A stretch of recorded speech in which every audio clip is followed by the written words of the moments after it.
Okay, if everybody would like to be seated, please. We have many interesting things still to discuss this afternoon. What's happened to Volha, who was with you, with the baby? Is she still at the back somewhere? After me. Yeah, She said she only needs 5 minutes and she's in the back. Okay.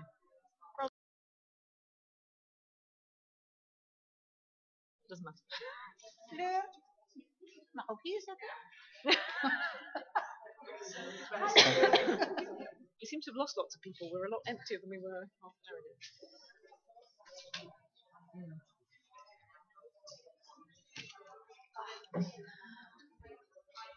ago. Okay. We are going to finish panel 3. We have 2 remaining speakers. Mary, who's about to speak next, is going to talk about democracy and perinatal care. Then we have another speaker, followed by then the 2 workshops that are listed on the program. So we hope to be finished for about 5:45. 4:45. Must be finished. So I'm in a hurry. Would you like to introduce yourself, or shall I introduce you? No. Mary is a Dutch midwife with a great deal of experience. She's attended over 4,000 births. And although she professionally worked in Holland for a long time, she has then, since retiring from everyday practice, has worked to further the cause of midwifery on an international scale, speaking at lots of different conferences and working with various different groups in different countries to try and promote midwifery care around the world. So I'm going to pass her over to tell you about her latest ventures. Thank you. As time runs out, I want to be punctual, although I'm a very, well, if I start speaking, I won't stop. So let's start. I want to take you on a journey, and that's the journey I made in this field. In 1967, for the first time, I passed the Iron Curtain, and I was very nervous because it was another world to me. And so I saw, back. And so I visited a hospital in the Czech Republic in Horzovice, and I was horrified. What I saw, I thought I pledged myself, whenever I can do anything for these women, I will. And so that was 67. 68, we had our summer in Prague, which was a beautiful students' revolution, but then it stopped and I had to wait because the curtain really was down again. But on the other side of the curtain, we started working on European directives. For instance, in 1985, we made the directives in front of what would happen so that the European Union would recognize every midwife which was qualified in every country where she wants to work. So that we established in 85. And then 1993 came and we had an ICN conference in Stockholm, and there I met with Susanna Stromerova. I presented the Dutch model of midwifery care, and after the presentation she said, "Can you help me in the Czech Republic?" And I said, "Yes, here we are. There we have it." So I said full-heartedly, "Yes, we do it." And then we went through all the processes, and I will show you in these slides what we did. In 1997, WHO guidelines for normal births were made. So we had all these tools we thought we could implement right away because all the work was done. It was all there. So what the heck, women want it, this is it. No way. No, the daily life reality is tougher than you think. But by being in all these international conferences, I was asked in 2001 to come to Fortaleza in Brazil. And there, amazingly, what we achieved there, it would have been the last conference on humanization of birth, but it was the starting point of a nationwide awareness of what should be happening. So that was wonderful to see, wonderful. So what we thought was awareness of our own profession, midwifery, but we also thought of cooperation outside the medical box. So what do we need? When I am a midwife in a hospital and I say, "Oh, doctor, you shouldn't do like that." Well, most of the time he said, "Who are you to tell me?" So we needed to have relationships that could support us in what we thought was right for women. So we were thinking of coalitions and making what could we do? So we had awareness first of women, because if you have no awareness of women that they should need a change, forget it. If they're very happy with what they get, don't come up with, oh, but shouldn't you? Because they don't see the problem. So the awareness is very important with women, very important with professionals, with midwives and doctors. They have to be aware that what they are doing is not right and that they should change. What was a very big help was that internet was coming along, and scientific research, and models of care. So all these other professionals came to help. We had anthropologists, we had sociologists, we had Sheila, we had Marsden Wegner, we had, of course, Michel Audin. And so this awareness spread like a drop in a pond. It went wider and wider, which makes support much more easy. So when this all came like a big pot melting, 2012 was on top of it, because then we achieved the Human Rights in Childbirth organization, making it worldwide, and very important to see what was the problem. And all this cooperation and this mind setting all together makes that I am allowed now in 2015 to start a birth center in Portugal, and I will show you how. So, how is your perinatal care organized? I had this picture from the Czech Republic. What? Oh, okay.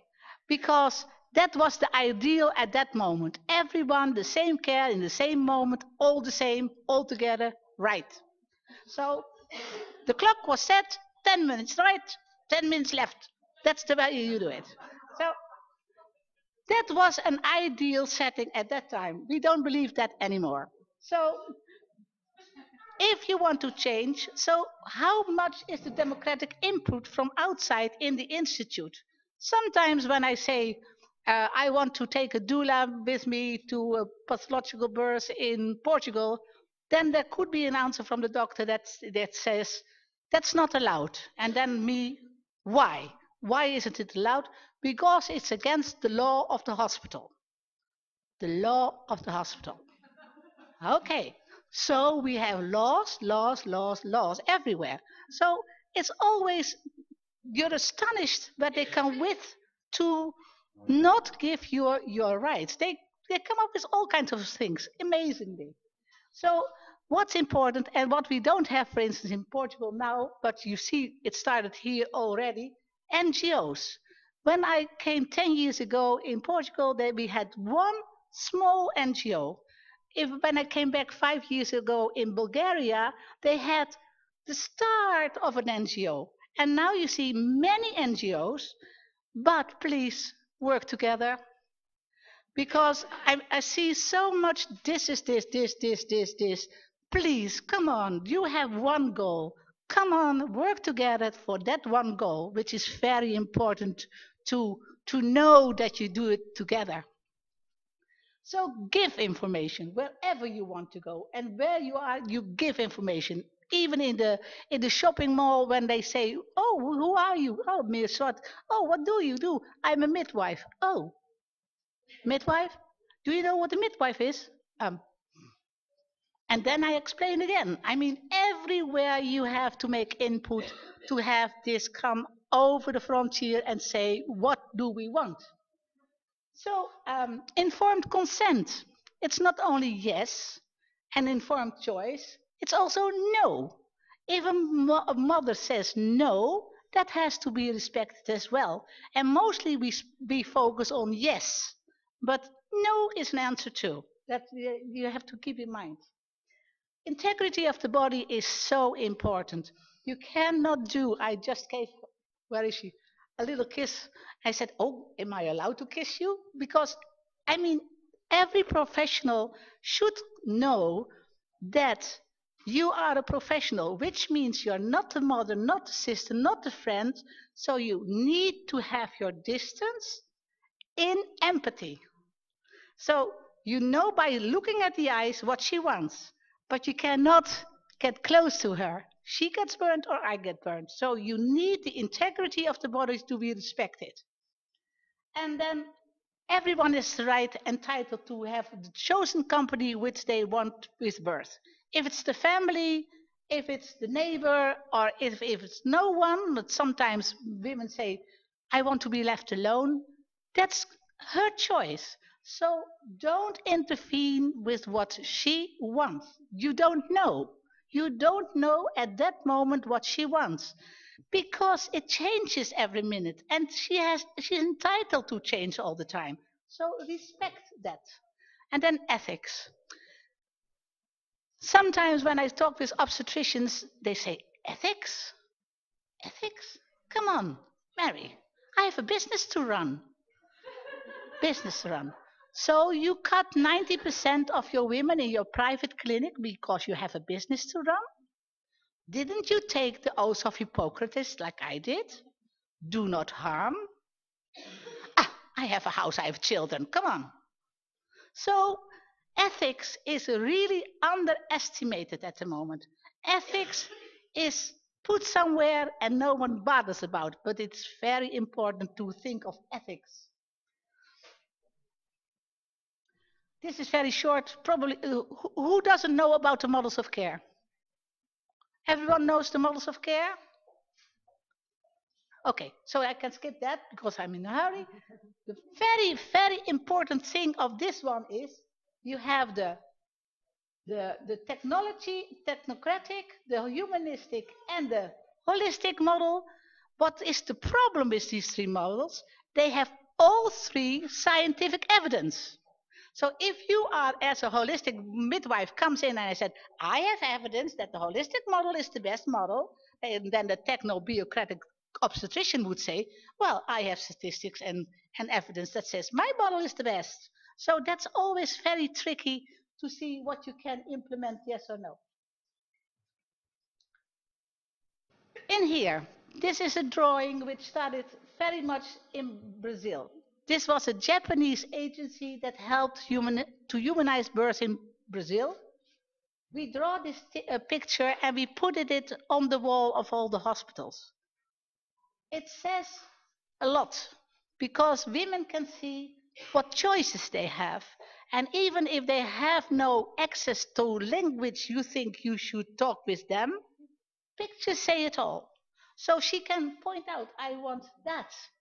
Or what about that?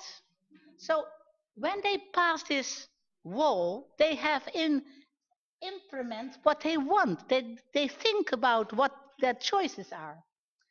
So in daily life, everything is about money as well. So who pays on what level and what?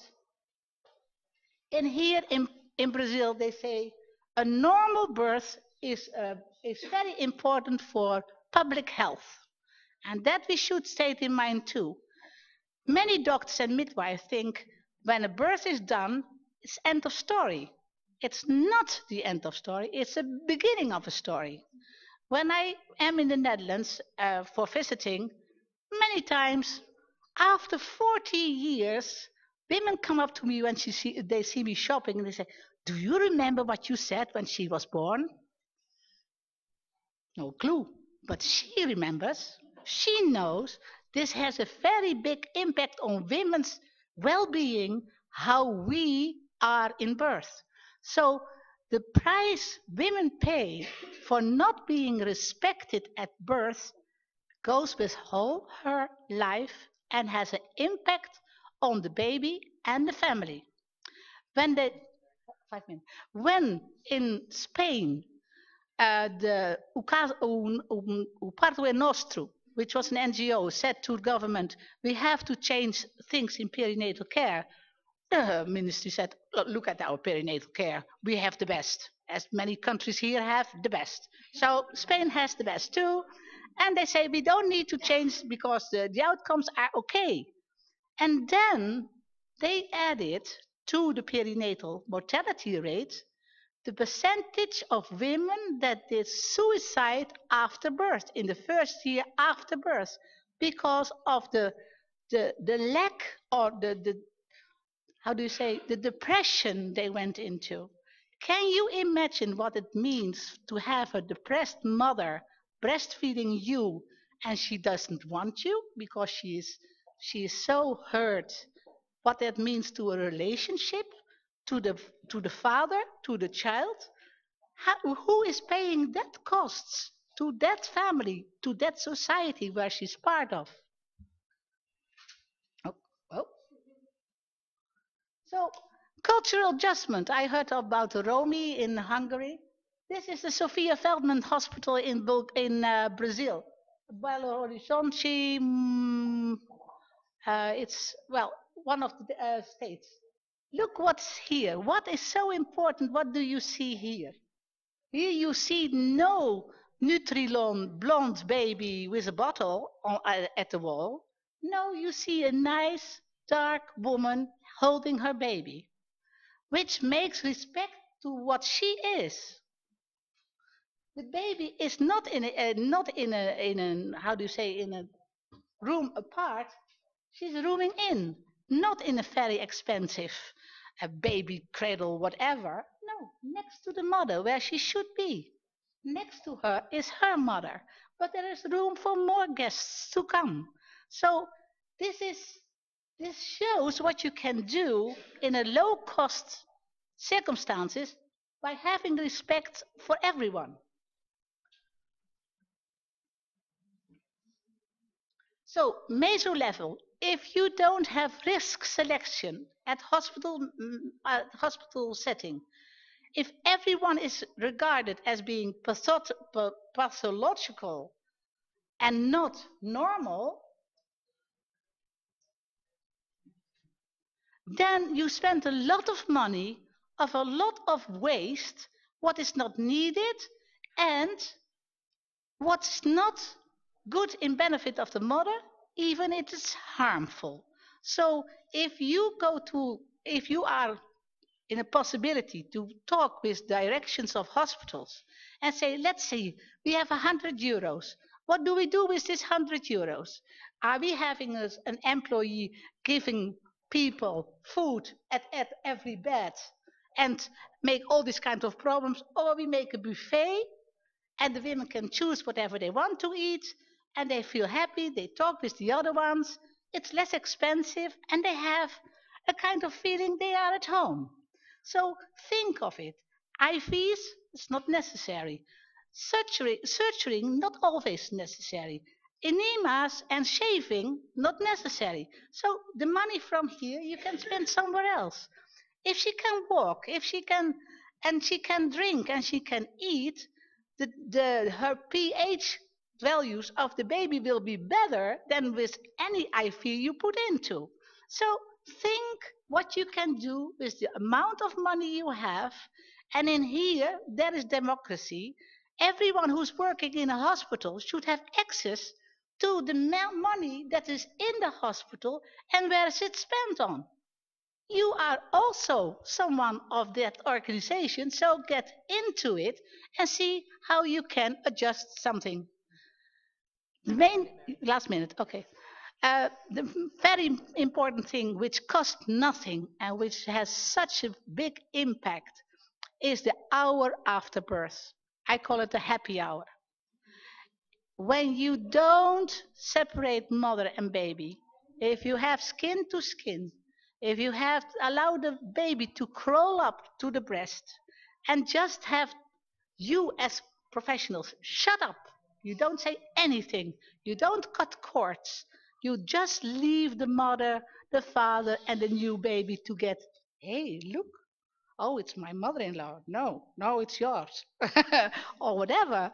But that they get contact. That does not cost anything. But it has a huge impact on the future of that family. So who is in charge? Who you think? The mother is in charge and she decides what to do and when it's done by who and how? Thank you.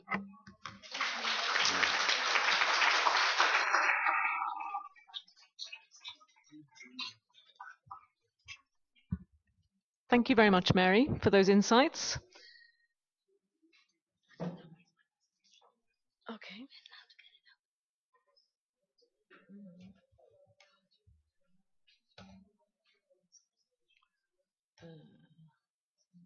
This one. It's all in Croatian. I'm just gonna have to guess. Shrink it. No, it doesn't like that. Let's shrink it up here. Do that. Okay, and then is yours in here?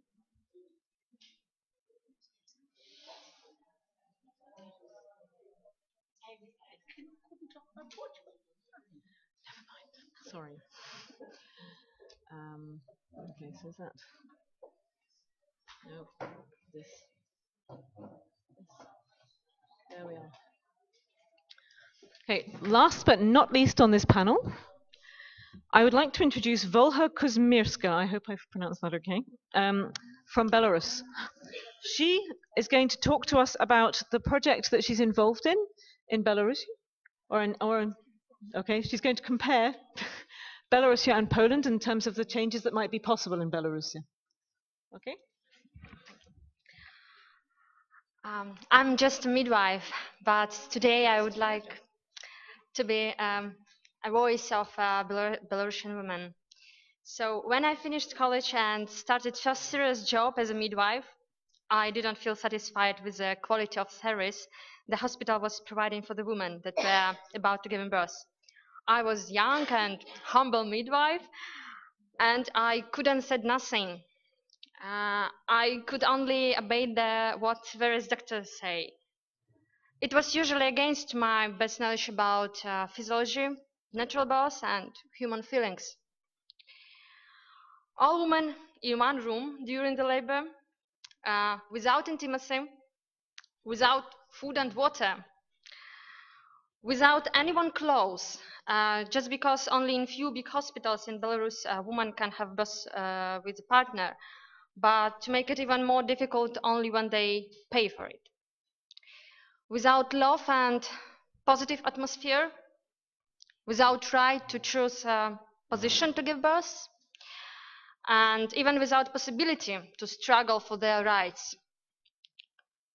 I felt very firmly that I don't want myself to give birth in such conditions. For me, giving birth is one of the strongest moments in woman's life that can give a lot of power, hope, and love. But not for all. For many, this moment is full of indignity, helplessness, sorrow, and shame. The moment which women want to forget. Some woman from Belarus, friend of mine, made this comparison that during the process of birth in the hospital, she felt like in India, where there are still castes, and she felt like at the bottom of the society. You know, the fear of changes is very strong. Some older midwives told me that during the whole period of their work, which is usually lasts 25 years, nothing has changed in the hospitals where they work. So, big question, how to speak about human rights in childbirth in the country where it is difficult to speak about human rights generally? The common fear, you know, is so big that, of course, everyone can feel it almost everywhere, at work, schools, and in hospitals.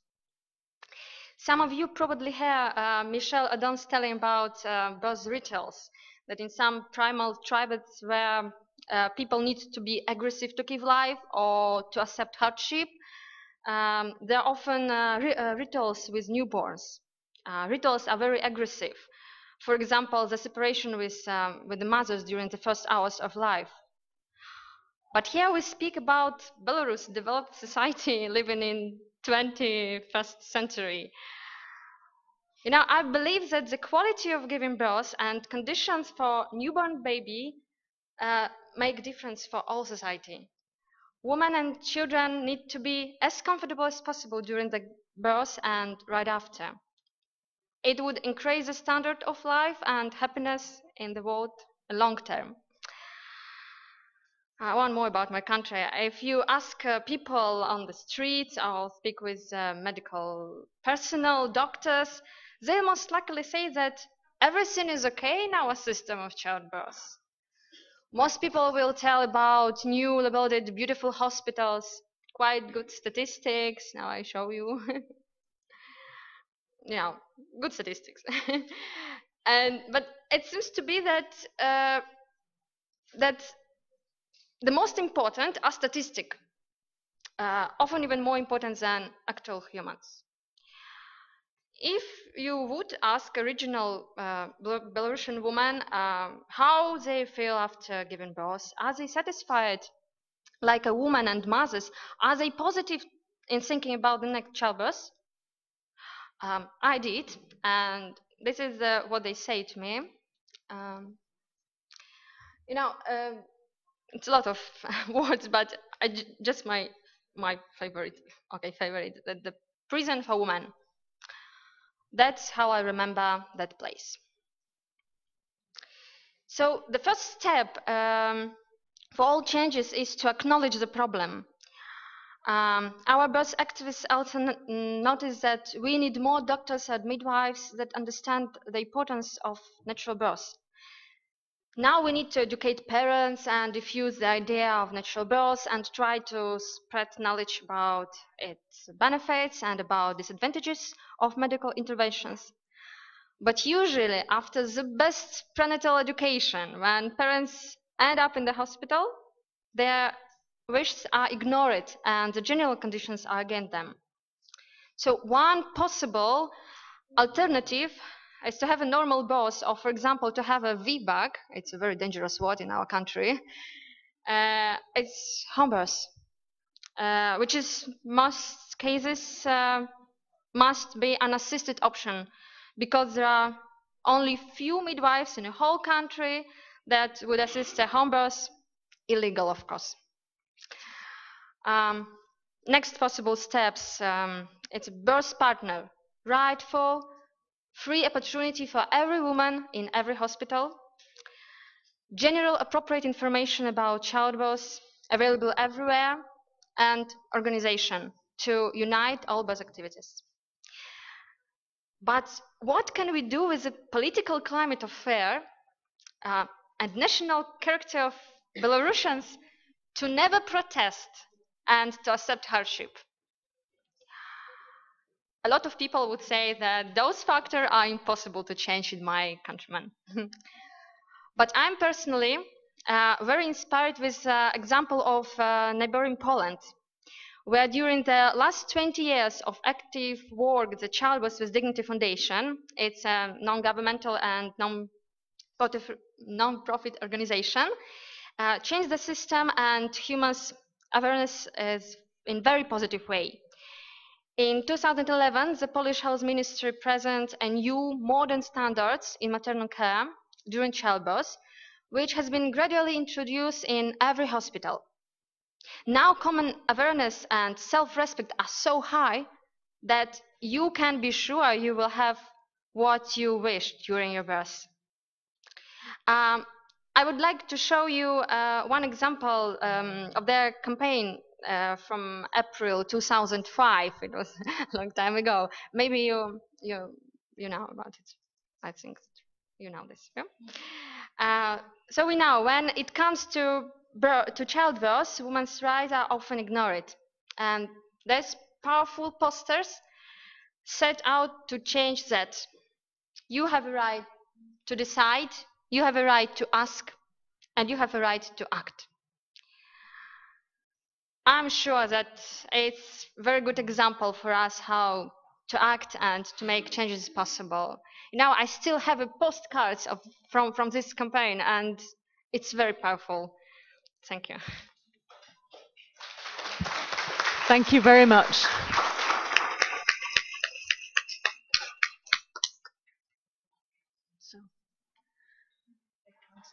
time for the workshops?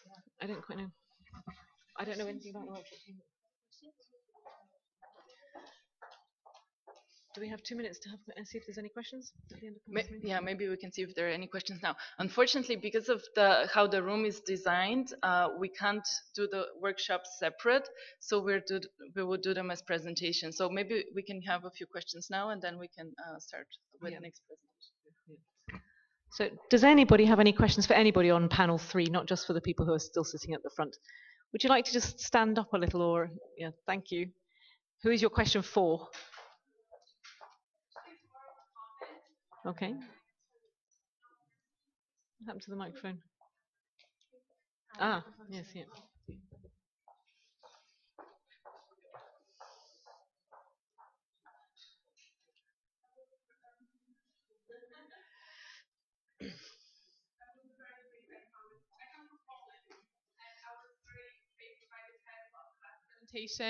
And sorry, should I start again? I will be very brief, I promise. I come from Poland, and I'm the only one here from Poland.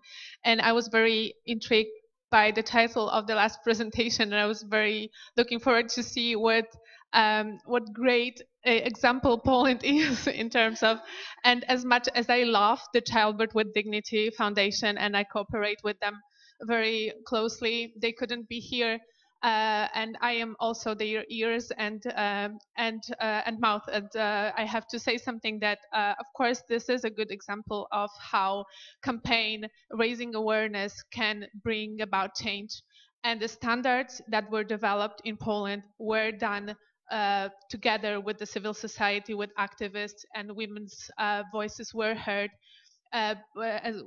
When they were elaborated, that is all true, but still there's as much as it's really inspiring that we can be inspiration for some other countries in the region, I just really wanted to add something. We still have a long way to go, and the standards, although they were they are quite they're not new, they still are not enforced in a lot of hospitals, and women's rights in childbirth are not that well respected and recognized as we wish they were.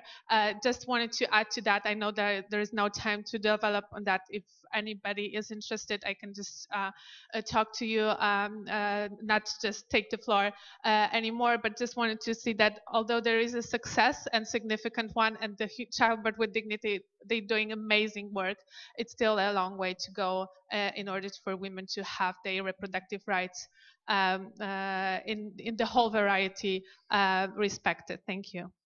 Thank you. Thank you, Karen. Does anyone else have questions?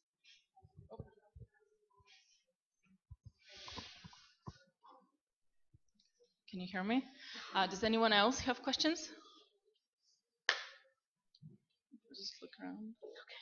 Any questions for the last panel? Any of the speakers? Don't be shy. Okay, you have a chance after the next presentation.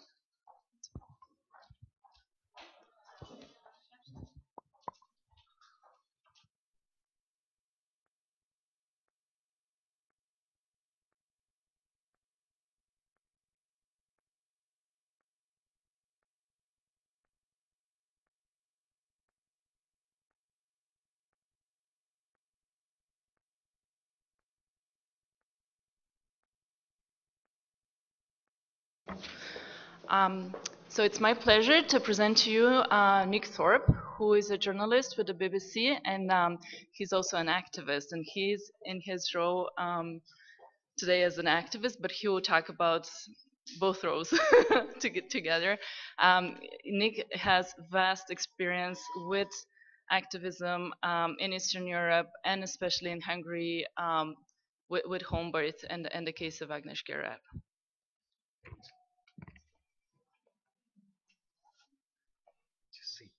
And I've got 10 minutes, yeah?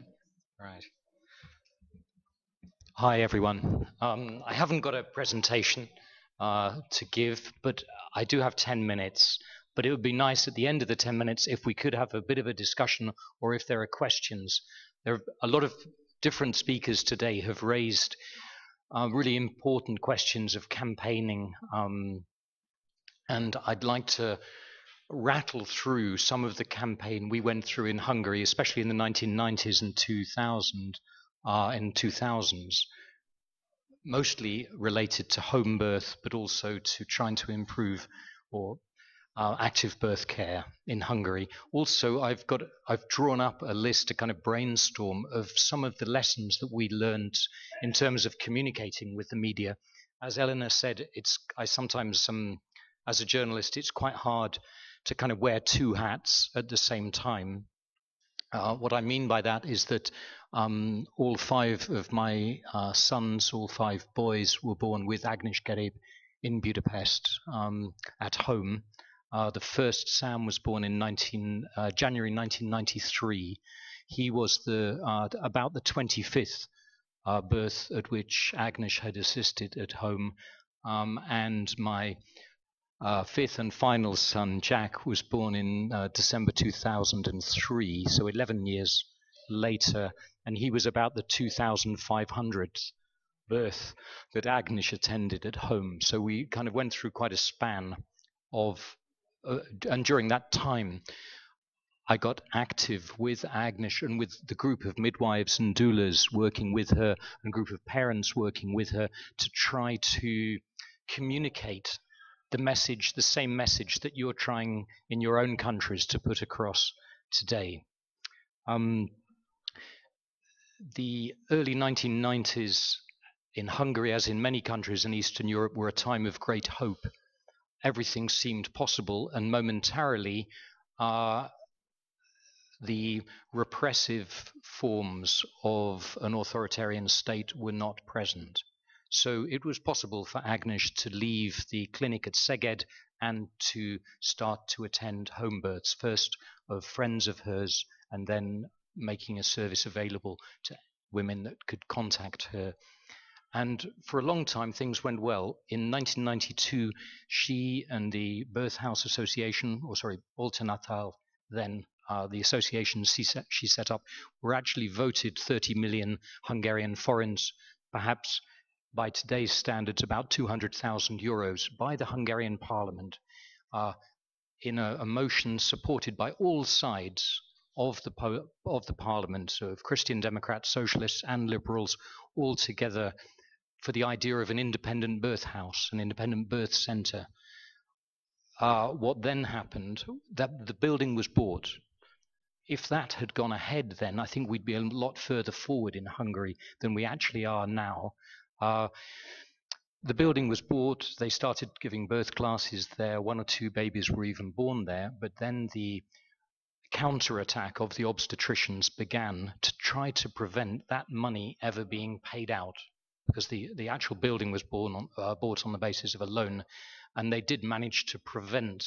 So the Board of Obstetricians in Hungary was so powerful they could prevent the will of the Hungarian parliament in 1993, and so in the end they had to sell the house.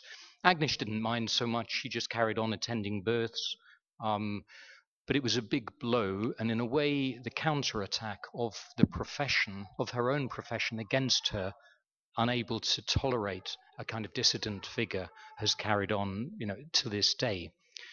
Nevertheless, the 1990s, looking back, were a kind of a pretty happy period, and we also had a very good media during that time. People were excited, journalists were excited by the new options that democracy opened up for us, including the rights, human rights issues in general, and birth rights issues. We got a lot of very good publicity in the 1990s. One of the ways we tried to, it was to kind of consolidate that and turn it into, to create a birth movement, a birth rights movement then, was actually, and it was nice to hear the last 2 speakers talking about the example of Poland, the Rodzic po ludzku, the giving birth in a human way movement there. They were very inspiring for us. Several of us traveled to Poland. The Liberal Ministry of Health for a year to buy a page every Saturday in the old trade union newspaper, Népszava, and publish letters from women describing their births. published letters from doctors, either angrily replying to the women that what do women know anyway, letters from more supportive obstetricians, and all of this time around Agnes and then beyond and independently of her, a kind of group of committed independent midwives, many of them training in the state-run, relatively authoritarian hospitals, kind of grew up. That process, kind of by about 2000, I think this was a kind of strategic mistake, though an understandable mistake, and I wouldn't want to criticize anyone for it, that one of the points Sheila Kitzinger has always made in her presentations was the need for allies, to build strong allies. We built allies in the media, we didn't build strong enough allies in the profession. This was partly because Agnes's own role as a revolutionary, as a pioneering spirit, made her exceptionally critical, and of someone who'd come from the established system and knew all its faults, knew all the terrible things that happened to women in hospital during birth, made her particularly kind of hard and uncompromising. There were several doctors, obstetricians, midwives who wanted to collaborate with her during that time and would have liked to. Unfortunately, this was tied to money, and this was one of the reasons that Agnes didn't really want to cooperate with them in those days, because it seemed like a nice little earner to set up a private practice with the knowledge of Agnes behind it, and to set up a private practice where basically one would be paying for excellent care and paying effectively for doctors not to intervene, as happens to this day in many private hospitals in Hungary. One is paying all of that money to keep their hands off you. Agnes wouldn't go along with that, and so by the time the more hard-line obstetricians, with their allies among the prosecutors, really turned on Agnes, they were looking for chances to prosecute, chances to criminalize home birth, and through that natural birth practices. They weren't afraid of the 200 or 300 people who gave birth at home each year. They were afraid, though, of a midwifery-led model of childbirth which would exclude them as obstetricians. The years of the 2000s, from 2000 to 2010, were, I think, there were two kind of contradictory and parallel things happening in Hungary in those years. There was a criminalization and there was a move for legalization.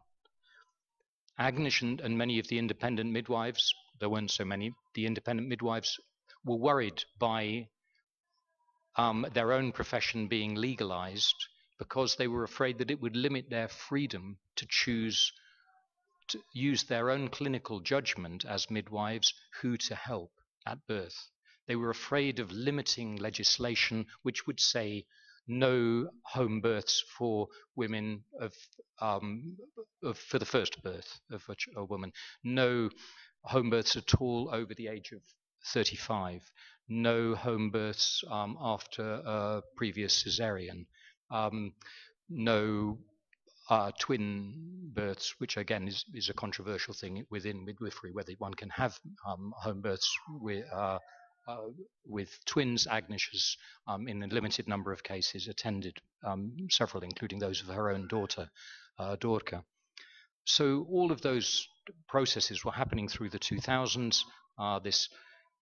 There were several incidents at home deliveries. I won't go into the details of them. There was one death in September 2007, which finally gave a vindictive profession and its allies in the state, other parts of the state administration, the chance to finally.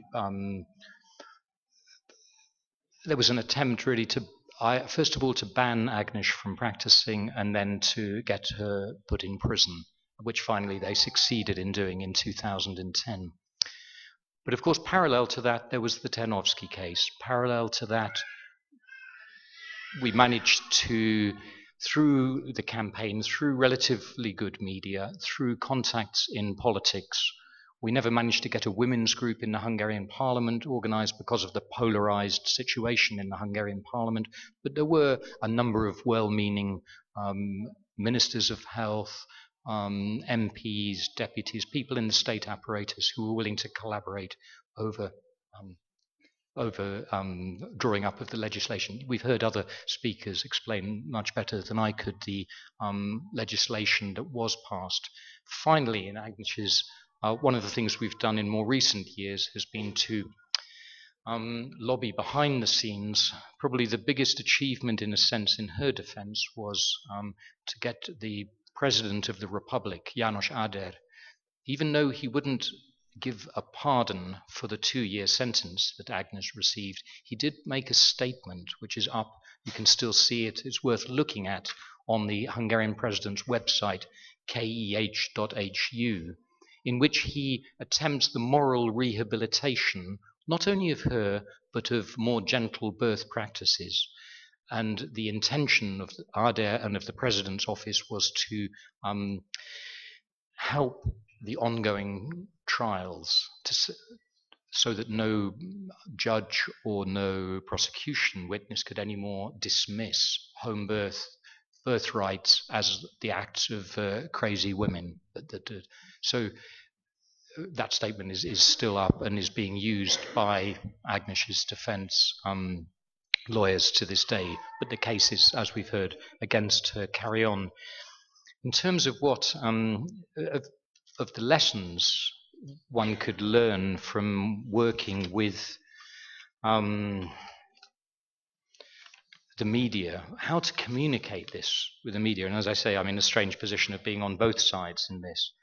Just a few notes, just like 2 minutes perhaps, of thoughts, of lessons that we've learned here. That the media obviously is all about storytelling and strong personal stories. And I think this is where one makes progress with individual journalists and with readers or viewers or listeners of the media by telling the stories, as you've all been doing today and in your countries so well, the personal stories of women in birth and even occasionally of men in birth. The media, unfortunately, are about bad news mostly, which means that when a disaster story comes up, an accident at a home birth, one of the disasters for Agnes and why she's been so vilified and criminalized is that the details of one particular birth which went wrong, the shoulder dystocia case, were dragged through the tabloid media and only the prosecution case against her was quoted. The media are sensational. They love babies and animals. That's pretty useful in a birth context. I recently wrote a piece for the BBC website on a young Roma baby, Ricardo, who was his birth as an example of the so-called demographic explosion among the Roma was picked up by a far-right party and highlighted. I did a headline, "The Baby Which Divided the Nation," and that got 1.6 million hits on the BBC website. So the interest around the world in babies, and I think in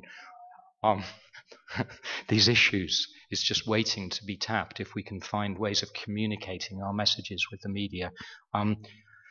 Media are nationalistic in every country.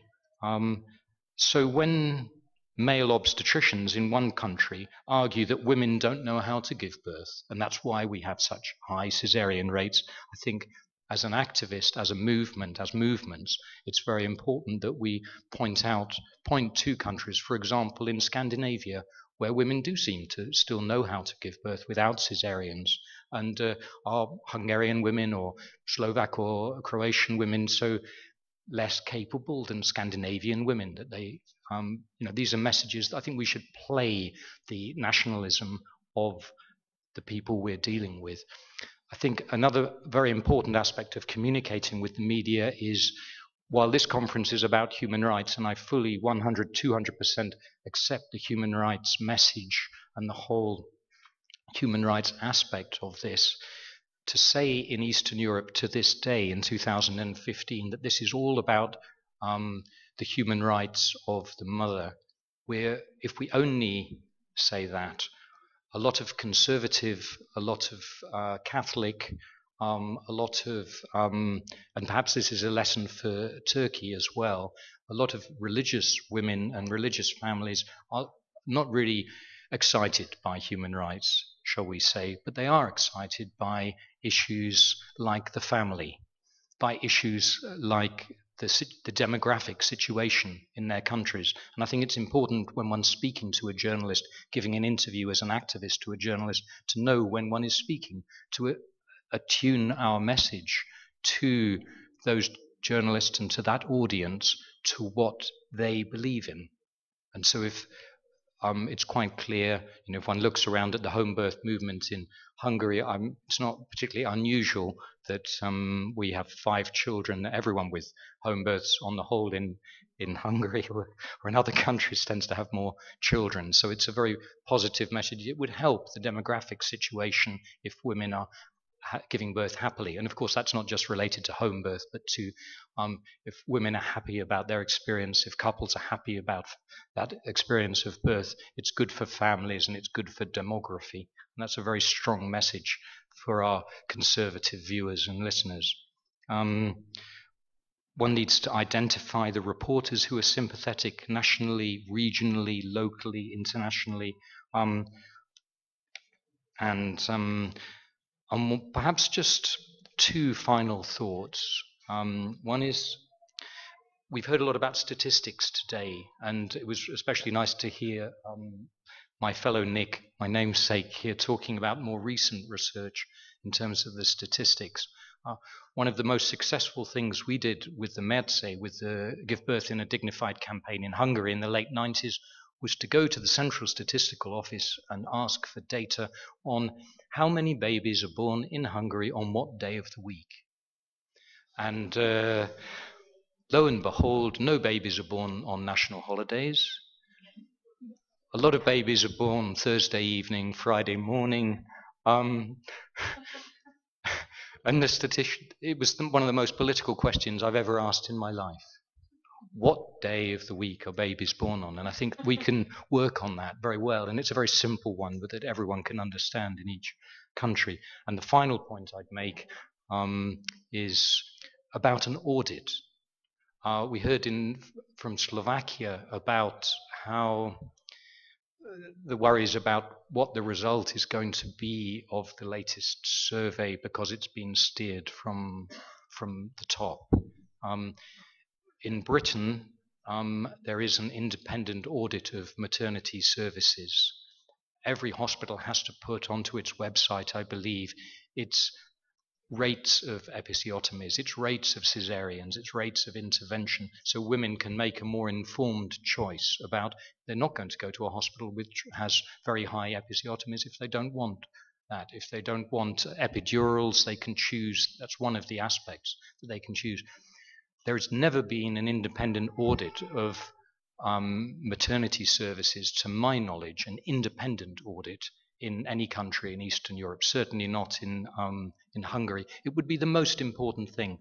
Something that we ought to be lobbying in Hungary and other countries is for that independent audit. There's an ombudsman's office, Office of Data Protection. I think it would be a really useful tool in each of the countries where there's still this authoritarian approach to get an audit of what actually happens in hospitals and therefore how hospitals could improve. There's falling demography throughout the region. All hospitals want to attract more women. Many hospitals have improved their services. There are many young doctors, obstetricians, young active midwives wanting to improve those services, and an audit would really encourage them. I'd better stop there. Thanks. So we will open the floor for questions. I think that I personally think Nikki is a great resource for all of us, researchers, attorneys, and advocates who are trying to communicate our messages. So take this opportunity to ask your questions.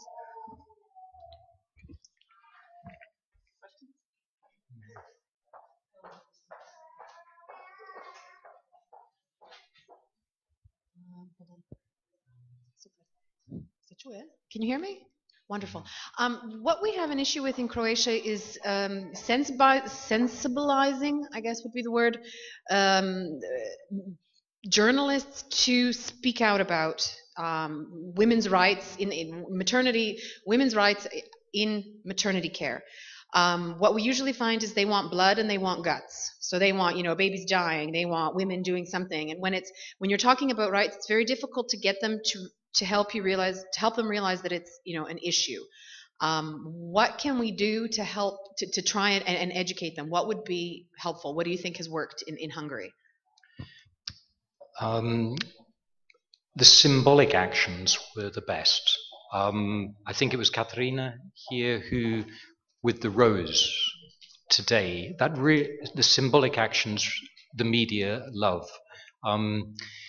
We did one action in defense of women's rights outside a hospital in Budapest one year, where we put linen or cotton, old-fashioned nappies. We tied them to the fence, and we brought flowers and decorated the whole fence of the outside of that hospital. What I'd actually wanted to do was voted down by the other colleagues in the group. I'd wanted to dump on the front steps of that hospital used nappies. Nice, smelly nappies. But that was seen as too provocative, and perhaps it would have been. I think as a journalist, the media would have loved it, and they would have wanted to know why we're dumping stinky nappies on the steps of that hospital, and it would have generated a debate. I had one conversation once in the middle of one of the worst sort of periods of Agnes's trial.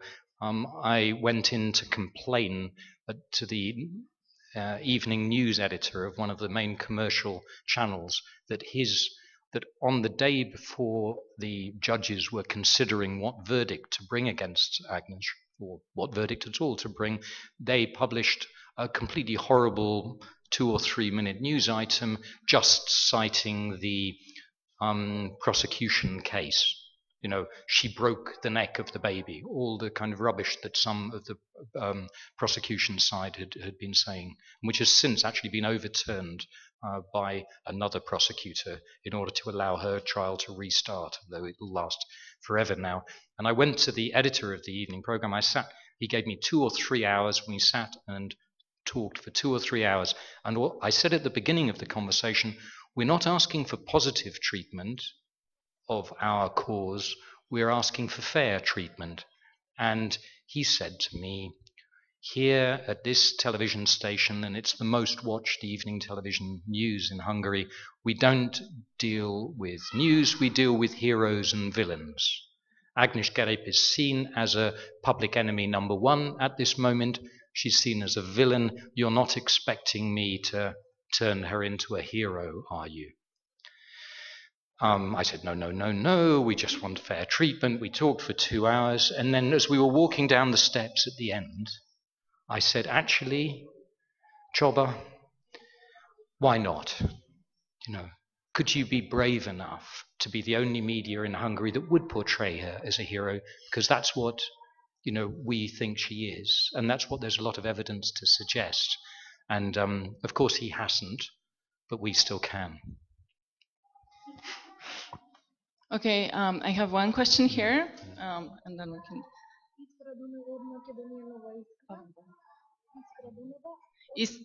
Iskra Donova from Macedonia.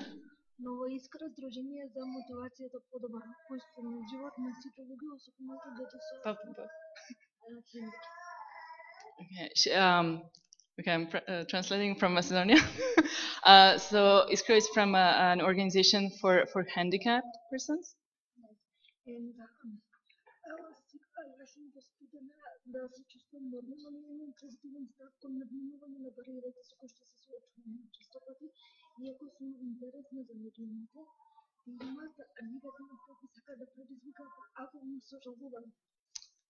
Okay, I hope I got that right. So she's saying that the way she started to feel positive, right? But what the media wants to do is make you feel a victim, show the suffering, or portray her in that respect.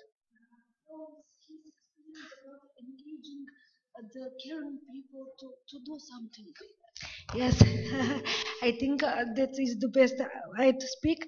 Well, I'm raised up in positive atmosphere and I'm fighting to overcome the barriers and I'm feeling very normal in every sphere of living. But even when the media are interested about my living story, they want to hear suffering, they want to see tears, and I'm not successful at engaging the caring people that I still believe they are here around us, but I feel some like uh, that is not our problem. That there is institutions, but where are the institutions? Uh, Always it's some grayer scales.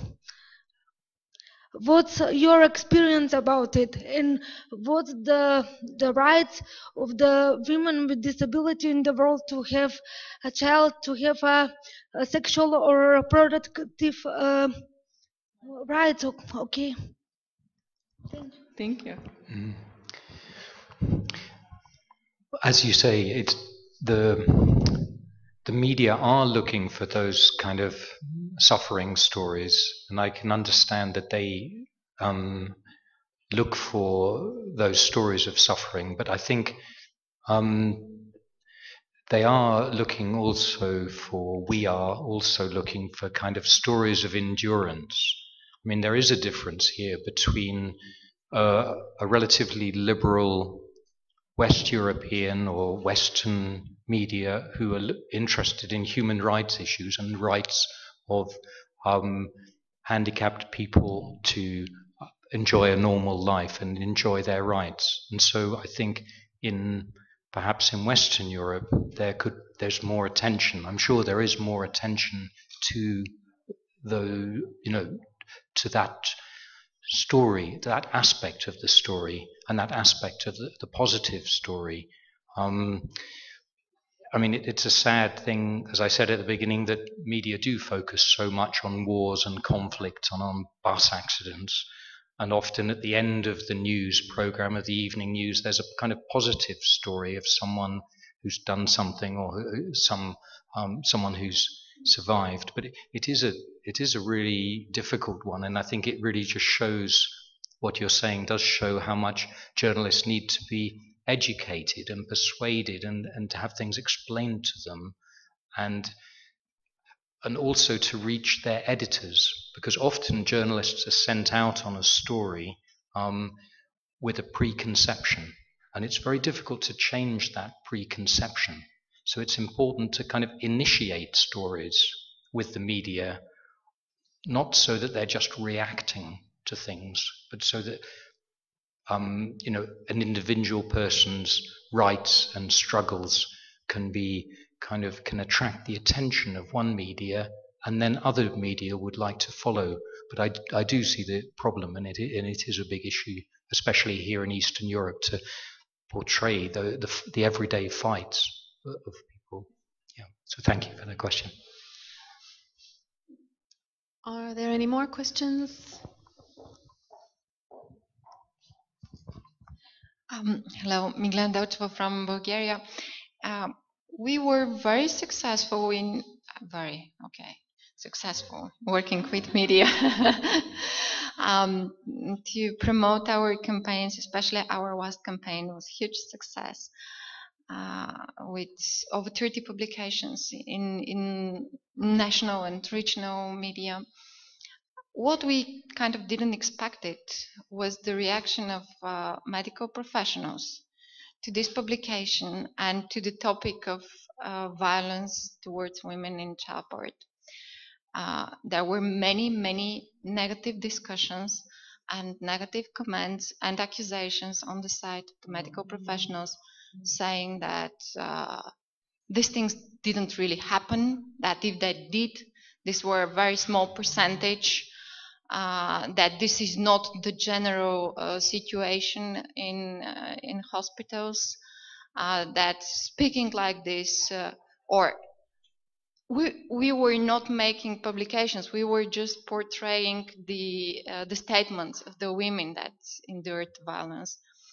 But still, they said it was degrading for their profession and for their efforts if a campaign would present them as the violators of women's rights.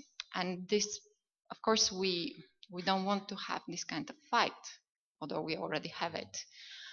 Probably we didn't do something, or we could have done something to prevent this to a certain extent, or to help the medical professionals not to feel victimized by this action. What is your experience with this?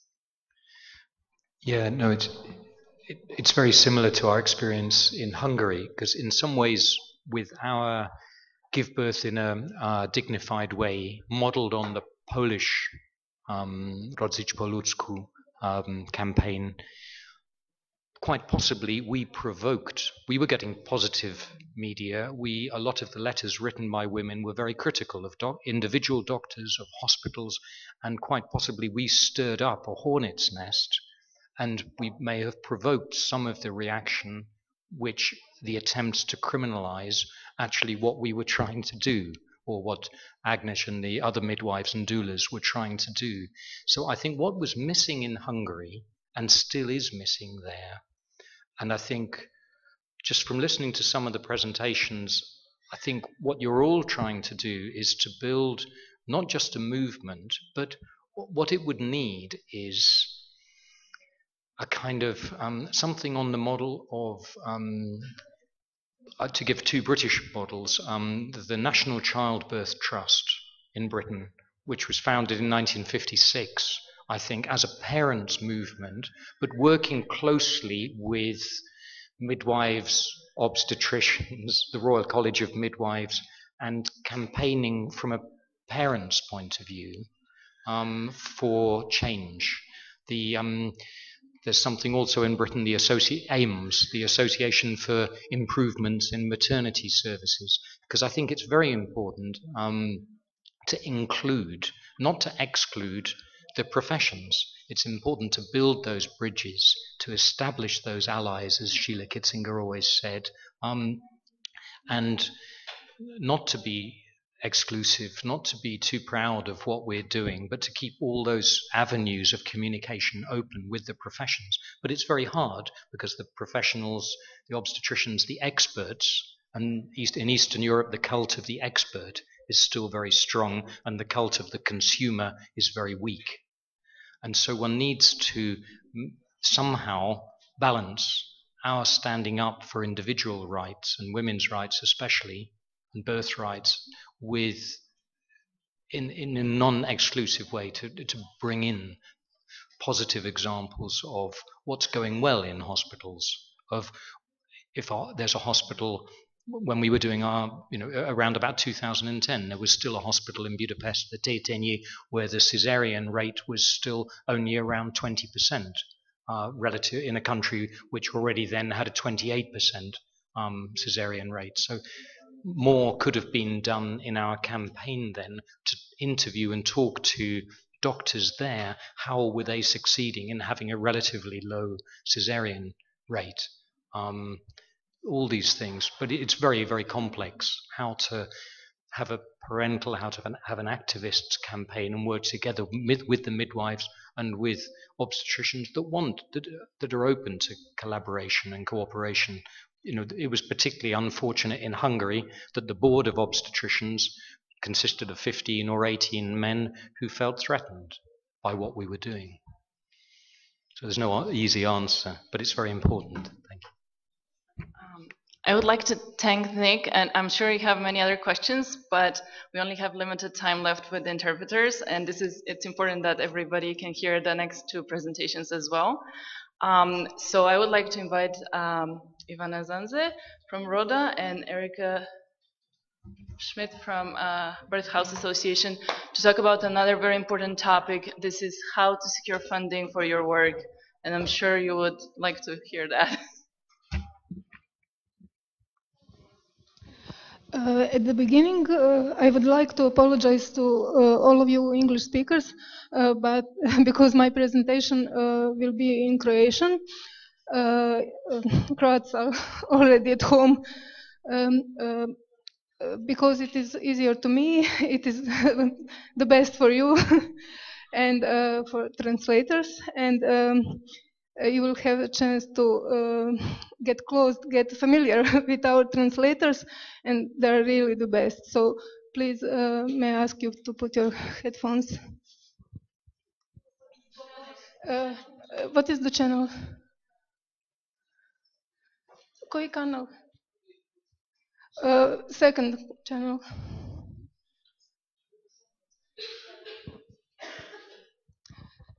Just a moment.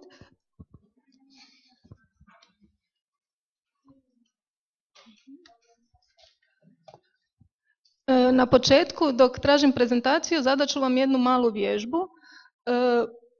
Kao što za svaku aktivnost treba naći sredstva i ta sredstva rasporediti, tako i za ovu našu konferenciju je trebalo naći sredstva.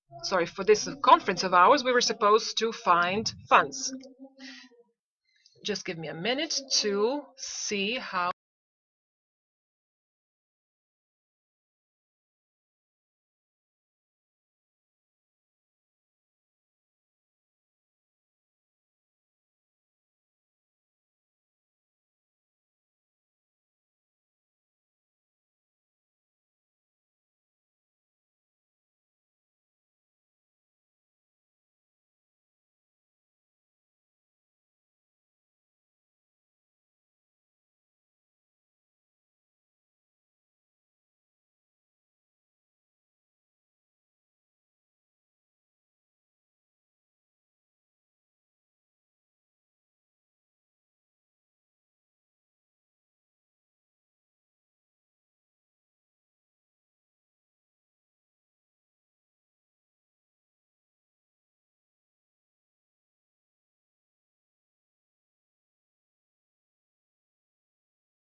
This group here will have a smaller amount of funds and the other group will have a bigger amount of funds.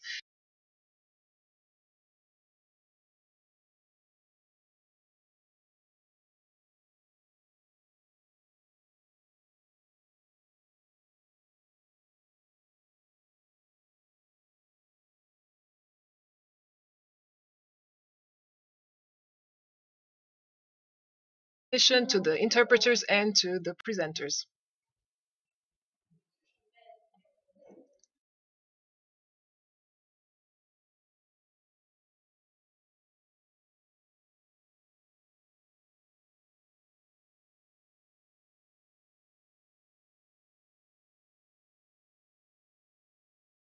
The title of my presentation, I will talk about securing funds, but rather I will talk about sustainable financing, because I think this is what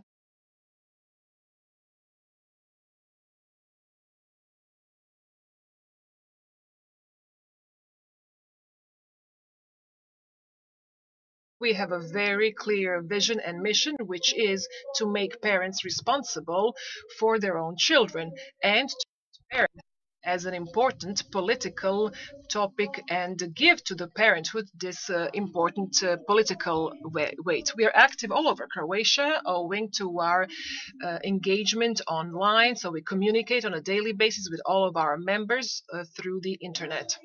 Our activities are quite diverse and they do not pertain only to reproductive rights and childbirth. We are also very active in breastfeeding, and yesterday we had here a conference about breastfeeding, 8th in a row, about parenthood, everything including car seats, kindergartens, basically everything, artificially assisted conception and the protection of parents' rights in general. At every moment we have about 200 active members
Our program areas are very clear.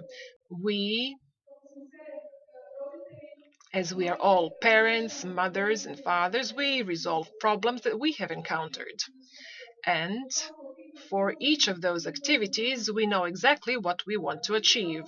Also, when we are dealing with a new activity, it is very important for us to have the consensus of the entire association about it, because all of our projects can function only if we engage all of our volunteers and around it. So solely the problems of the communities, not inventing new problems, but the recognition of problems that we have already encountered and the engagement of the entire association around them. Of course, we've had different situations because the association continues to grow and develop, so we started dealing with some new areas such as the rights of prisoners and their families. And then we also held meetings about it, at which the entire membership declared on whether we want to embark on those activities or not.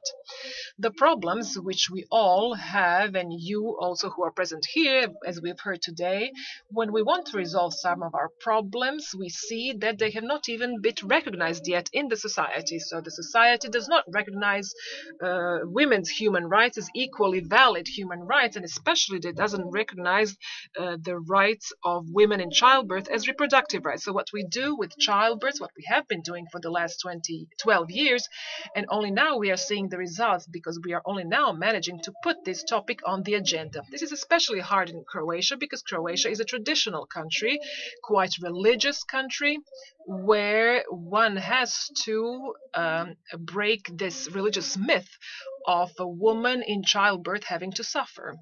And we are very happy that after quite a lot of effort, other feminists have recognized us, and they have recognized that the topic that we are working on is equally valid feminist topic as the ones that they are dealing with and that feminist women's organizations in Croatia have dealt with so far. Also important when trying to secure funds is that when they keep applying to new tenders and new calls for proposals, and this is something we revise regularly, what could happen is that because of the resources you invest into those applications and projects, the basic activities are suffering.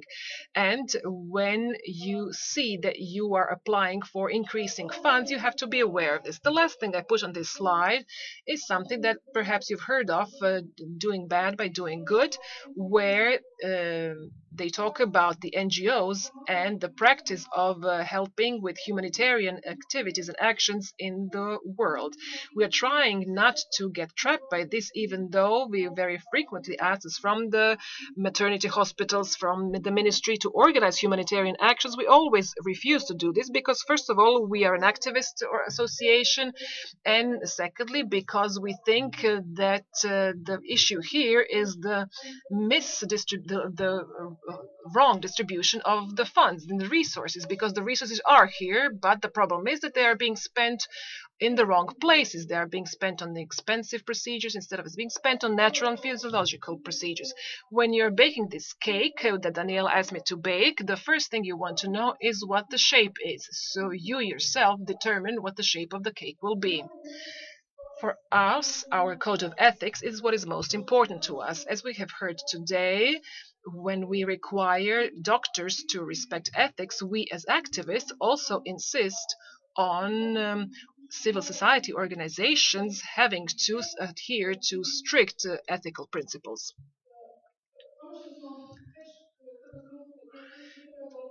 During our foundation in 2001 is something that we have determined, which are the principles of ethical financing. The first one is that it will never be based only on one source of funds, because this is not sustainable.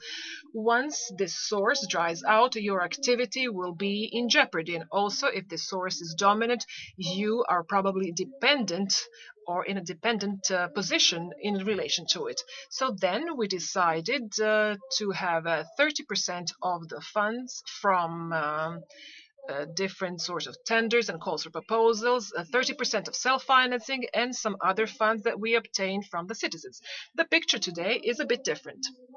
Also important for us is that the majority of company is unacceptable for us. So we will not receive funds from companies which violate the International Codex for the Marketing of Breastfeeding Substitutes, and precisely they find us the most interesting ones. And we will also not receive funds from companies who will restrict our freedom of speech, or which will perhaps ask us to silence our voices. And we will not receive funds from companies which produce or market products as being harmful for children, mothers, families, or environment. When it happens, because you could you see a situation where some of those companies pay a donation, we return it. Although we do have very strict rules, and it's difficult to find a company which we will think is okay, but the stricter you are towards them, the more they want to finance you. And also, since we are aware of all of our own limitations and restrictions, we have developed different forms of financing. What is it that helps us make this cake? First of all, these are people and their resources. These are our members and our employees. You have probably heard this saying that the volunteer work is not free because it's worthless, but rather because it's priceless. And precisely this huge value of volunteer work and those 20,000 volunteer hours that they invest annually is something that guarantees for us financial sustainability. Because those 20,000 volunteer hours, when you calculate into the price of labor, this is another budget for our association. So we would have to find the value of another budget for us through different other means had it not been for those volunteers. We want volunteers who are activists, who do not come to Rhoda because of their personal need, but rather because of the need to change the world. And they will then stay in Rhoda for years. Just as there is the code of ethics for the organization, there's also a code of ethics for volunteers that every volunteer has to adhere to when he or she becomes a member. The next thing are our employees. The first thing I have to say, which probably goes for all of the countries in the region, Eastern countries, that the managers and directors, when employing, select people who are worse than them. We think that the secret of success is to hire people who are better than you and who know more than you. This is not something that you should be afraid of, because this is the only way to succeed. And the second thing is that these employees have a whole set of different and varied skills, and then we can rely on our own resources. The next ingredient in this cake is our base. So this base is something where we stem from, the young parents encountering problems that we perhaps have forgotten in the 10 or 15 years since the last childbirth. We are constantly in contact with about 5,000 women through our internet forum, through Facebook, with the equal number of women who report to us on a daily basis of everything that takes place in Croatian maternity hospitals and pertains to childbirth and breastfeeding. So we have current information and we react on the basis of them. I don't know if you know this, but Croatia has many towns on our coast which are beautiful, and with different walls, and this mortar that connects these stone walls is made precisely of the eggshells. The next ingredient in the cake is to be present in the public continuously, to have your activities visible, recognized by the media, and this is something that you need to know. The media should not just be served information, they should also be educated. We are fortunate enough that the majority of journalists at some point become parents, and then they are more sensitized to our topics, and we are not hesitant to use this. And equally important in the cake is this good energy that we always have to have. So nobody will volunteer or work for a long time in a particular organization if it does not produce good energy, and this is something that we have to be aware of. That's why we also invest in mingling, in friendships among ourselves, and the friendship among ourselves is one of our values, which is listed among our basic values. So first of all, and primarily, we are all friends. You also have to invest in work. This cake has to be stirred. We keep investing into new knowledge in Croatia, probably in other countries as well. There are quite a number of free courses for volunteers and employees of associations. We do attend such courses. And we also don't give up. We keep stirring and stirring and stirring until we finish this cake. We write applications for 50 tenders to have 2 or 3 of them maybe be accepted. You also need a supportive environment which is supportive to this cake. What I have mentioned in the beginning is that the topics will not place themselves on the agenda. Nobody will know that something they are talking about is important unless you beforehand have repeated this several times and said several times why this topic is important. But what you are interested now is who will pay for this.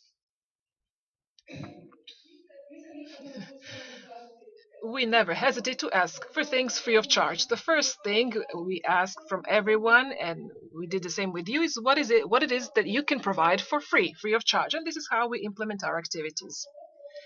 And this is the form of ways that the RODA finances itself in. This conference, the one yesterday about breastfeeding and today's, is funded by these items, or has used at least 9 of these items. So you can never rely on just 1, 2, or 3 types of financing. So we have here volunteer hours, really a huge resource. This is our own resources that we have in association. We have members of all kinds of professions, and they will use their skills and their knowledge and give it to RODA. We very rarely outsource some other knowledge. So we have our designers, we have women who know how to sew. So everything that we can, we use within the resources of our organization. Also, we apply for grants of the cities and counties, of the ministries. We apply for EU grants, at least as far as Croatia is concerned. They are currently limited to the socially excluded groups, to the increase of employability, and we do not yet have the opportunity to finance our basic projects from EU grants. We do have grants from so-called social responsible enterprises. I say so-called because here we are quite careful, and we think that the majority of companies that advertise themselves as socially responsible are not actually socially responsible. And in Croatia, we also have the institutional grants or institutional support provided by the state to organizations as developing the civil society and democracy. They provide support in the form of salaries for our employees. We also receive donations from companies, which we find acceptable, donations from different foundations, donations from private persons, also donations or contributions in kind. Some of the materials that you receive today at this conference are donations by companies which perhaps would not be able to give us money, but they can give us materials. Crowdfunding, I don't know if you are familiar with this method of financing. For instance, the film that was presented yesterday, Microbird, it was financed through a crowdfunding platform. RODA also uses different methods of crowdfunding, so this is financing by citizens through internet platforms. We also have a huge power of our social networks that we use for advertising. Advertising on our forum is one of the ways in which we finance this conference as well. We also use self-financing activities like the sale of mugs and similar items that you have seen, and we have the social enterprise. And finally, Daniela asked about the recipe. So there is no recipe. There really is no recipe, but we think that the association is managed the same way you manage a household. Just as everyone of us knows how to organize their own household, they also know how to organize the association. Professor Gregoric, who is here among us, said 2 weeks ago at a gathering, if you didn't do something, it's because you didn't want it bad enough. So far, we have wanted everything badly enough, and we have managed to realize everything precisely by saying right away, yes, let's go for it. And then we'll say, okay, what can we use to do it? And when we see how many funds we have, then we see what our framework is. Now, I would like to ask, how far did you get with those cookies? Have you managed to complete the exercise successfully? Oh, they're still here.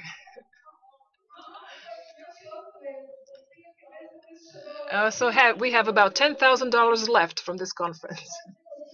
Okay, so this is all from my side. If you have any further questions about financing of the Roda Association, feel free to ask.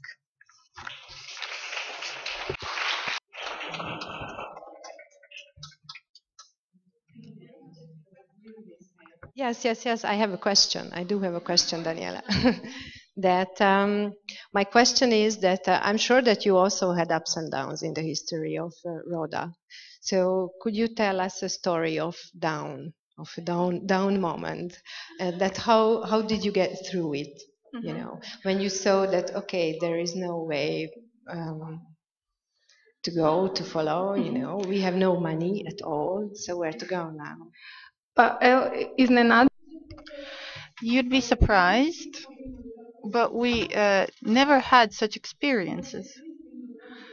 So we never had such a negative experience. And I believe that that is primarily because we are very careful. We can say that we have a feminine intuition and we are very careful. I don't mean anything bad by it, but we do not enter into risky endeavors. First, we judge whether it is a measure that we need to take or not. We never had to lay off someone. We never had to prove to anyone what we did. Since our foundation, we can, up until today, we only had more and more revenue, and revenue keeps growing. We had situations where perhaps in December we were not quite sure whether we could pay the payments for employers for January. But those situations happened because the ministry here in Croatia is very slow and it takes time for them to grant the payments. But after they grant the payments and after the situation is pulled through, we manage everything. So we have been very careful. We do not take much risks. And here in Croatia, you can find associations which have a budget of €1,000,000, but we do not have, and we still manage to pull through every time. I don't know if this is a disappointment to you.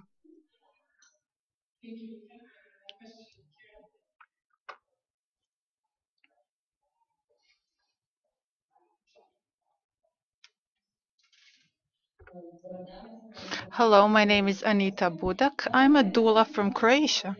I want to know if you enter into a volunteer contract with the volunteers. So do they sign a contract?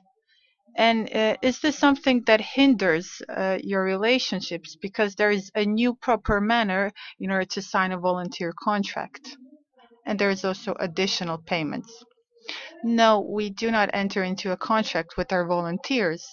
By law, contracts with volunteers are only obligational for long-term volunteering.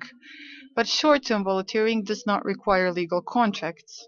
When we say volunteering, even though for us this can be for years, people who work for us for years, the volunteering isn't something that is done 8 hours every day. This is not fixed. If we enter into EU projects, the EU requires us to prove everyone who works for us, and we have to enter into contracts, but this happens rarely. Firstly, this is rare because EU funds are given for travel expenses, and the volunteers who work for us never ask of us to enter into contracts. And also, the volunteers who work for us do everything by themselves. So they travel by themselves. They use their own car. They use every resources that they have. And I also have to mention that during the economic crisis, which it has lasted for 6 years now, it has been more and more difficult for people to give up so much of their free time and so much of their own finance. Also, it would be very helpful if someone would finance them on the side or if someone would pay them, even symbolically. But they always refuse because, as I had to return, this is the motivation. This is what motivates everyone. Poverty is spreading and there is less and less volunteers, but still there is no less of motivation for everyone. I can just say that 20 years ago there were 20 volunteers, but today there are 5 only, but still, despite poverty, people keep coming. Good afternoon to everyone. I don't have a question. I just want to refer to something if I can. Ms. Sanze mentioned sustainable growth a few times. I represent the association ORAH, and sustainable growth is very important to us. I want to discuss how important it is to recognize the problem. ORAH is the only political party, Croatia here, and the only political party which deals with sexual and reproductive rights. We have suggested some strategies for improvement, and I want to say, and I'm in agreement with you, there is finance and there is means, but these means need to be allocated differently. And if you ask me, these means need to be allocated not to the administration, which receives way too much financing. In the end, no matter how you arrange your own system, no matter how you spread the finance, if the birth rate keeps falling, this is terrible for the entire country. My name is Sandra. Thank you. This is a bit off topic. Thank you, Sandra. But I have to mention that I mentioned the Code of Ethics. But I have to mention here that all of us, all of the volunteers and everyone who works for our country, it is important that they do not belong to any political party. So we are not interested in any political association. I have not read the memo of the ORAH party here. Perhaps this is a chance to educate myself better. I don't know much, but still. I just want to say that to me this is inspiring. For the future, I want to spread the word. I know I mentioned politics, but regardless of politics, I am a scientist and I used to deal with violence, families, and violence in birth. This is not okay. This is horrible, and it needs to be changed. I am very thankful to be a part of this conference, and I'm thankful to have heard all that I've heard. Thank you.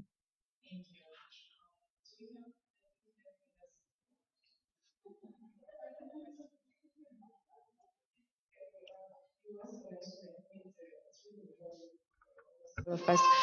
May I ask to stand up those who are representing a non-governmental organization or here in the hall? Just how many of us are there? I'm really inquiring. So, yes, and me as well, and the Rhoda as well. And the lady up there. Okay. Uh-huh. Okay. Okay. Thank you very much. And could you please stand up those who have an employee for fundraising, a paid employee for fundraising, responsible for fundraising? Only one of us.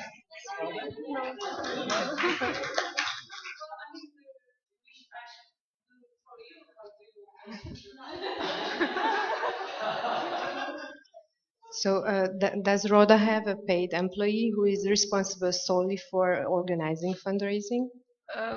Synonym. No, we do not have an employee responsible for fundraising. But as I've said before, our members and our employees handle a lot of areas, a lot of different areas. So basically, each and every one of us deals with fundraising. I call it multitasking, yes.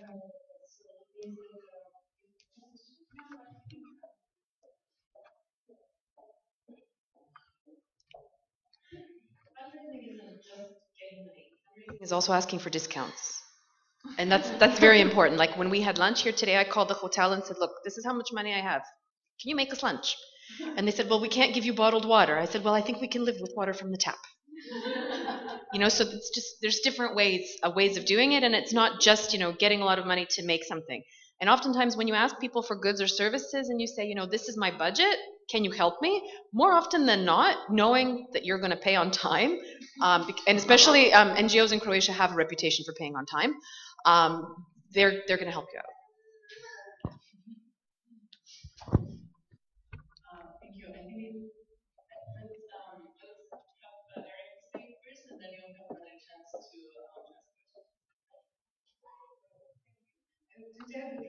Preparing for something completely different than to give a presentation on funding. So I would love to urge you to share your experiences and problems and questions if you have.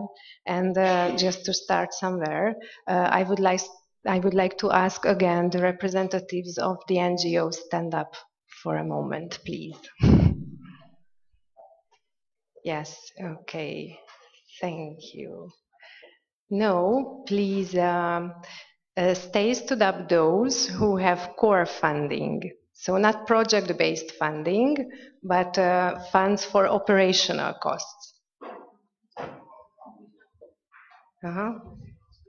So that's not a bad, So do you see what I would like to show to you or show to us? So I was really inquiring about that, how many of us have the chance to have core funding. And could you please tell us about your core funding? Where do you get from? How did you get? From what time? Is it sustainable or what? Or what you feel important in this respect? Okay, thank you. I'm Zuzana Krišková from Women's Circles, Ženské kruhy, from Slovakia. We got 3,000 euros from Slovak and Czech Women's Fund, and this was for our general activities. So it was not project-based, which was amazing because we were able, we gave this grant for our, I think it was third year of our functioning. We started in 2011, so we're very, very new. Of course, we had problems with funding. We started, and our budget for 2011 was minus 50 euro. Seriously. So the next year it was 500 euros. The next year it was we get this grant for 3,000, and we got some funding from our members. So the core funding was this 3,000 euro grant. We didn't get it next year because this organization didn't have enough money to provide it for the next year. So we are stuck right now. But what we've got money from our membership, and we did crowdfunding, and this is not project-based. We did some project-based crowdfunding, but I'm focused on sustainable small amounts where people are giving to our organization each month. The smallest amount is 2.2 euro each month, which is amazing because this is probably from a woman which is on maternity leave. She doesn't have enough funds, but still she gives us 2 euros, something about 2 euros. It's the amount of coffee. But multiply it to each month, several years probably going, and you have really great funding. The highest number, the highest sum is 15 euros per month. So, and each month we are sending newsletters. Each week, we are trying to send each week. Sometimes we ask for donations, and sometimes we just call to action, sign this petition, look for this article, and things like that. We are not just pushing for the money. So we are trying to educate, but also to ask for money. And I forgot, we have a very unique system in Slovakia, which is called a donation of your taxes. So each taxpayer can donate 2% of their paid taxes, which is amazing. You can donate it to NGOs. They have to be registered, and it can be only for education, sport, environment, human rights, and culture, or things like this, you have to be working more than 1 year, and each year you have to register for it. It costs 60 euros to registration, and the first year we received under 2,000 euros. The next year it was 3,300 euros, and I don't know how much we will receive this year because it is closing in the end of April. What is bad on this system, that I don't know what kind of people give me the donations, because it is going through the tax office. So I cannot contact them, I cannot build a connection with them. But I think because it's rising, we also do campaigning for our supporters. Please ask your family members, because many women are on maternity leave. They are not paying taxes, but their husbands are, their mothers and fathers and friends and brothers and colleagues, and still many people do not give away these taxes. So there is still possible to grow. Even government is trying to reduce it, but we are functioning like this. So hopefully this year, even if we didn't get the funding from this Slovak and Czech Women's Fund, we believe we will be able to at least pay for our tax, travel expenses and things like this, because we are also working as volunteers, but it's not sustainable to pay all the fees. So this is our experience. Who else was standing up? Core funding.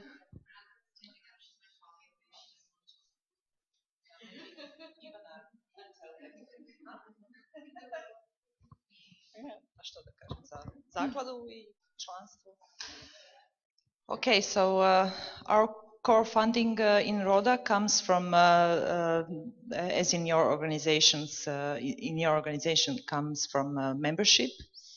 As Ivana said, we have around 200 members who pay membership every year. Then we have, what else do we have? Institutional support, that's from National Foundation for civilian organizations.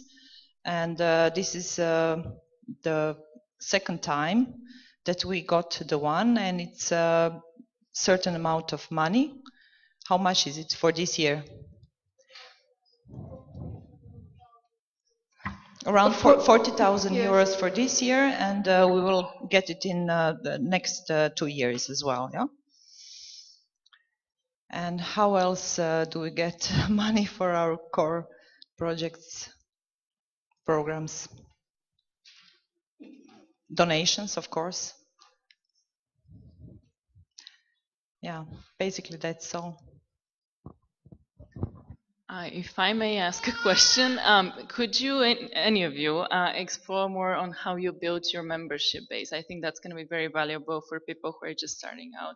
And I know a little bit about Roda because you have a forum and a website. So this is probably one of the ways. But if you can, and Zuzana, I mean, Erica, any of you that want to jump in? Okay. Yeah. Yeah. I can tell about Roda. What we did, as Ivana said, we are all mothers or mothers to be, and that's how we joined Roda. We had our own situation that we couldn't handle, and we needed support from the society. In my case, for example, 11 years ago, when I gave birth to my first child. When I was in a hospital, I had problems with breastfeeding, as every mother had for the first time, probably. And there was no adequate support. So I called Roda because I knew that there is such organization. Ivana answered the phone, and she helped me to get through that problem. 2 or 3 years after that, I entered the education in Roda to become a breastfeeding consultant as well. So I do the same probably as Ivana did to me. Supporting women is one of the ways. So we give them help, we give them support, and then they want to give us something back. Thank you. Anyone else with questions?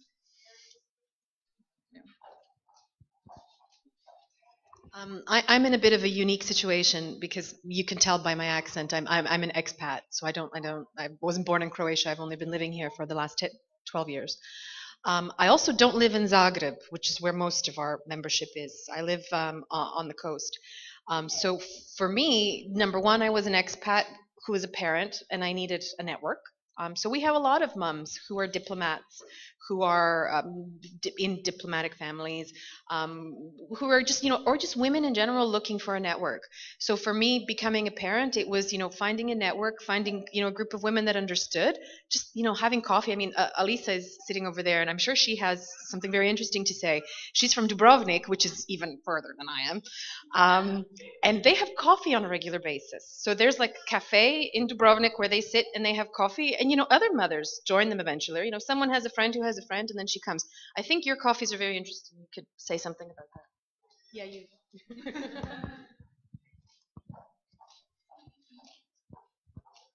Hi, everybody. I'm Alisa from Dubrovnik.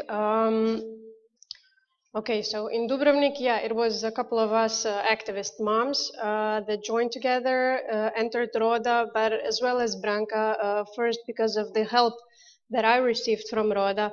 I kind of, after my first birth, I had a daughter. So it was all about, my mom had me exactly the same as I had my daughter. This cannot go on, so I need to change something for my daughter.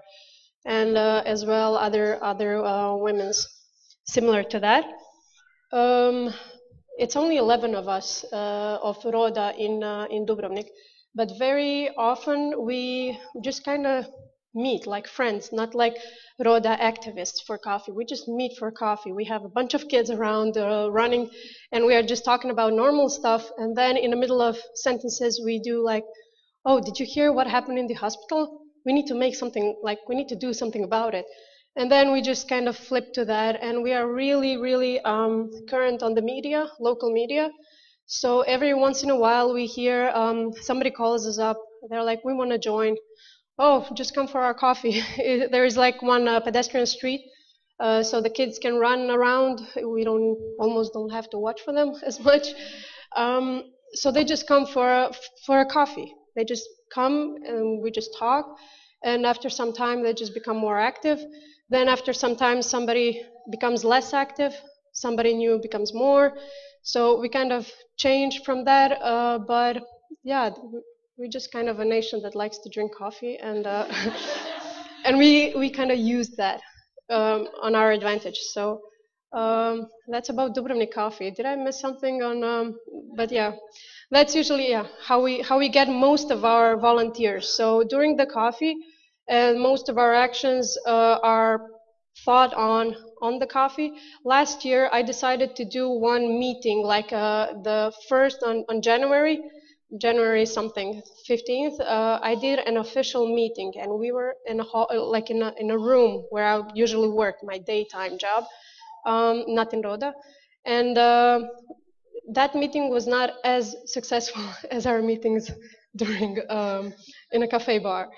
So it was very official, and we were just not as used on that type of official. So sometimes even the unofficial among the volunteers is a big plus. So that's about us. I think I'm going to turn the floor back to Erica. I'm sure she has other questions. Yes, I have another question to Rhoda. that I think many of us built on volunteers heavily, and we have to do so. So we must rely on them. And do you have any special means or strategy to prevent long-term volunteers of burnout? Put it very simply.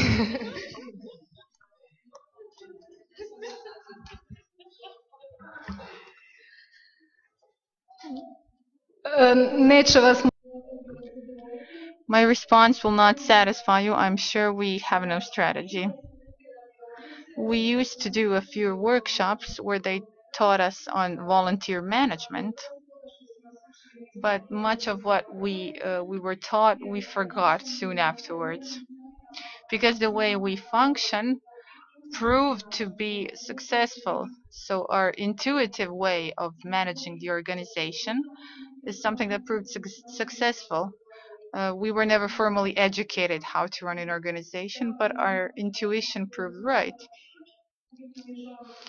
Yes, there are always burnouts, as you call them, and we are very sorry when that happens because we had very good volunteers. We had women who worked very hard, but some of them we could not keep, some of them had to leave. What we see as a means to pull through is if you can recognize when this will happen before it happens. If you can recognize that someone wants to leave before they leave, maybe you can prevent it. But maybe not. Our goal is to base our activism on motivation. As Branka said, the motivation I want to stress here is that most of the activists here are actually people who called us first and who needed help. So everyone who, before they start working for us, we meet them before in a different situation. We've known them for years and we become friends, and then if we can, we employ them. If not, someone to volunteer.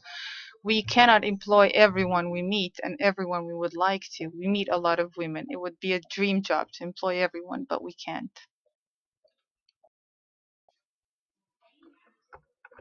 Being active in that we're active in, working with parents and the bonds that people make, like we have birth, human rights problems with hospital births, can be our message around. So how do you communicate with your possible funders? How do you convey your messages? What have you experienced? What are the main concepts that are easy to digest for them? So in what way we can reach out? I have only one more comment and let you speak. That maybe obstetric violence is something that is easy to understand. I would like to briefly answer what we did for this conference, which amazingly worked. But and I think somebody else mentioned that before. When you talk to a funder, you have to see where they are coming from. What have they done before? What are their interests? And frame the message in a way that they can understand. Because my background is in women's rights, and I have done work before on domestic violence and trafficking in women. In a way, it was easier for me to explain obstetric violence in that framework. If you're talking to a donor that is perhaps